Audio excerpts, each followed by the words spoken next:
It's fair to say that the relationship between the United States and Russia is tense at best. Throughout their history, the two countries have been both allies and enemies. During the Cold War, the US and the Soviet Union were locked in an intense battle that very nearly culminated in nuclear war.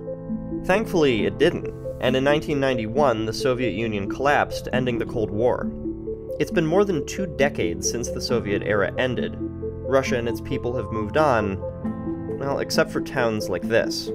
Zarechny, its former name was Penza 19, is one of the 44 last remaining closed cities left in Russia. Under communism, it was not even shown on the map, and freedom of movement was heavily restricted.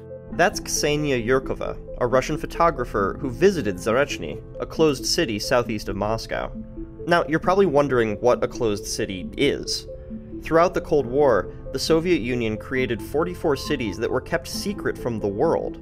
These cities were dedicated to making weaponry, specifically nuclear bombs.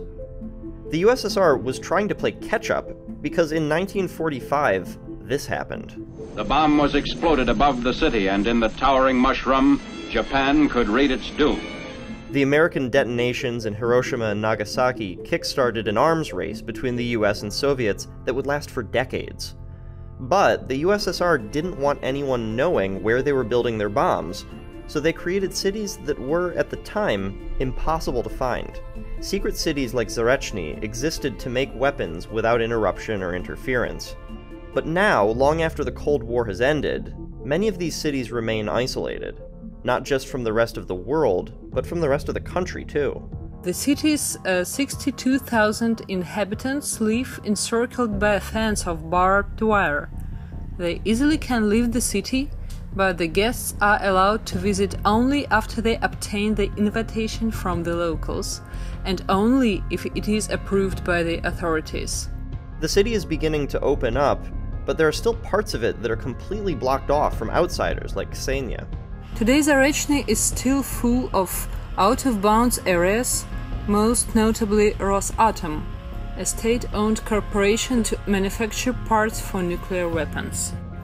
Most of inhabitants work on the main plant and on some others connected to an industry. Although work here doesn't pay very well, the work is steady, food is cheap, and although there's not much else to do, the local government does provide some social programs to keep the community happy. Some commentators have even described Zarechny as a kind of socialist wonderland, a relic of the Soviet era. Even so, in recent years, some youth in the city have expressed their desire to leave, or at the very least to have more freedom.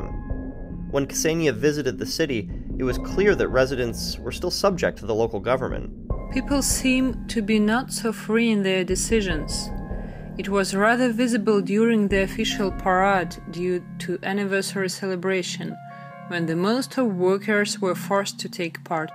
In a lot of ways, living in Zarechny really is like living in a time capsule of Soviet life. The people here face restrictions on their movements, on their work, and even on how they socialize. But maybe residing in this bubble, away from the problems of the wider world, does mean that life is somewhat easier, if a little dull. The main Russian political agenda transmitted by mass media is absolutely imperceptible here. There is no attention to the problems of immigrants, external state policy, minorities, gay prides, and so forth. The daily routine doesn't assume any fluctuations. Life is safe, measured, and tranquil, even sleepy, the inheritance of the previous Soviet era. The Soviet era was a tumultuous time outside of Russia as well. Our latest video takes a look at the long road to independence for the Czech Republic. Check that out now. You can imagine how transfixed I was by the news when I started to hear about demonstrations against the communist regime in the fall of 1989. And as always, don't forget to subscribe. Thanks for watching.